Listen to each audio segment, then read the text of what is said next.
It is the KWG starter of Medarot 5, not really known for his balance, but rather getting quick and straight to the point. It is KWG0C Shinzan, with a kit of radar sight, sword, pile, biped legs, and the leg ability of straight, which passively will buff the success of equipped parts on the build, melee in this case in particular.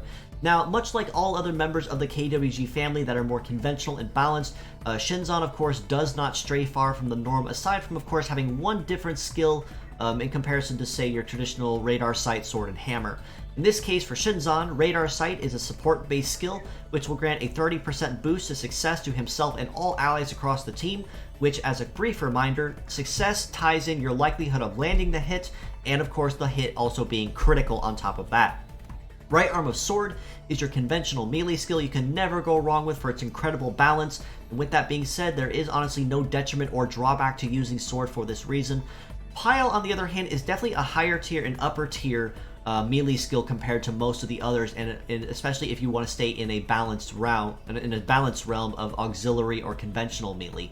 Pile in particular is also a conventional melee skill, but instead of it having a condition like unlocking pierce damage at 5-star, Pile has pierce damage unlocked automatically, and in addition to this, it also will ignore defense when attacking. So even though it may not deal a lot of lasting damage immediate, it does honestly ignore a lot of resistances when it attacks. Hence the pun earlier, straight to the point.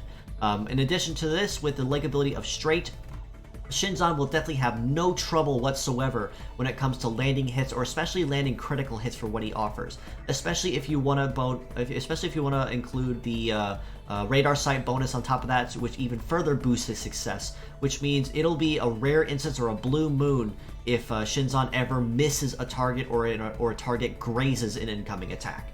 For these reasons, as a pure set score, I do have to rate Shinzan at a pretty solid 7 out of 10 across the board. Very solid armor, good base stats, really someone you can never ever go wrong with if you're looking for a conventional melee fighter that does not focus on raw damage in comparison, say, Luminous Stag, or even someone like someone of the like, which has a higher base damage output in trade of having, say, lower speed or lower success. As mixed parts, I do have to rate him equally, again, at a 7 out of 10, given that you can use just about any of his parts anywhere. Now granted, Radar Sight is something you may not use super often. As another reminder, Radar Sight does also include debuffing and removing any enemy conceal effects or stealth effects, which also adds more utility to it all the same. But for these reasons, even though his head may not be super useful or the most used part on him, both of his arms and his legs are parts you can use anywhere very easily for what he can offer. For any conventional melee fighter that is in need of a basic sword or even a defense ignore attack like Pile, or even a leg that wants to guarantee that all hits will land, you definitely want to look no further than Shinzan and what he can offer to you.